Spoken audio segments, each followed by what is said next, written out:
नमस्कार दोस्तों, मैं आलोक सिंह गुमशुदा आज आप सबके सामने अपनी एक नई कविता के साथ उपस्थित हुआ हूँ। कुछ रिश्ते, कुछ जज्बात, कुछ ख्वाब ऐसे होते हैं जिनके बारे में आप कितना भी लिख सकते हैं, कितने भी ग्रंथों की रचनाएं कर सकते हैं। उन्हीं सब में एक ऐसा रिश्ता है पापा का, बापू का, बाबू का। तोतली आवाज में जब यह शब्द थका हारा बाप घर की सूनी डहरी पर कदम रखते अपने बच्चे के मुख से सुनता है तो उसके अंदर की खोई ऊर्जा कई गुना बढ़ जाती है। फिर वह बाप इस गतिमान ऊर्जा के कुछ भाग को स्थानांतरित ऊर्जा में परिवर्तित करके अपने अंदर जमा कर लेता है, जिससे ताउम्र वह इस ऊर्जा के सहारे अपना जीवन जी सके, या यूं कहें कि वह अपने जीवन को आग की भट्टी में अपने परिवार की खातिर तपा सके बिना आह किए। मेरी कलम की रफ्तार हमेशा धीमी पड़ जाती है जब भी मैं इस विषय पर लिखने की कोशिश करता हूँ। मेरे विचार, मेरे जज्बात ज्वार भाटा की लहरों से भी तेज उठकर उस बाप रूपी सूरज चंद्रमा के कदमों को चूमने की कोशिश में तड़फ उठती है। उन्हीं जज्बातों को आज फिर से मैं आपके हवाले करता हूँ, क्योंकि शायद मैं इतना मजबूत नहीं हूँ कि ये जज्बात मैं अपने बापू के सामने रख सकूं। मेरे पैर बड़े हो रहे हैं या मेरे बाबू की चप्पलें छोटी हो रही हैं। मेरे पैर बड़े हो रहे हैं या मेरे बाबू की चप्पलें छोटी हो रही हैं, क्योंकि अब मेरे पैरों में उनकी चप्पलें आती नहीं हैं।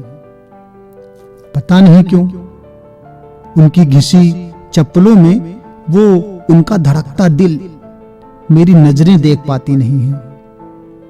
मेरी ख्वाहिशें बड़ी हो रही हैं या मेरे बाबू की जेबें छोटी हो रही हैं। मेरी ख्वाहिशें बड़ी हो रही हैं या मेरे बाबू की जेबें छोटी हो रही हैं, क्योंकि अब उनकी अमीरी की चादर में मेरे जिद के पैर समाते नहीं हैं। पता नहीं क्यों मेरी नजरें उनकी चादर के अनगिनत कोनों के कई आकारों को देख पाती नहीं हैं। मेरा वजन बढ़ रहा है या मेरे बाबू के कंधों की ताकत कम हो रही है। मेरा वजन बढ़ रहा है या मेरे बाबू के कंधों की ताकत कम हो रही है, क्योंकि अब वो मुझे अपने कंधों पर बिठा मेला घुमाते नहीं हैं। पता नहीं क्यों मेरी नजरें उनके झुके कंधों पर हिलता सर देख पाती नहीं हैं। मैं बहुत अच्छा होता जा रहा हूं या मेरे बाबू की आंखों की रोशनी कम हो रही है, क्योंकि अब मेरी गलतियां उनके सुधारने के एजेंडे में आती नहीं हैं। पता नहीं क्यों उनकी आंखों में लगे चश्मे के पीछे मोतिया बिंदु की परत मेरी नजरें देख पाती नहीं हैं। मेरी आवाज धीमी हो रही है या मेरे बापू के कानों की सुनने की क्षमता कम हो रही है।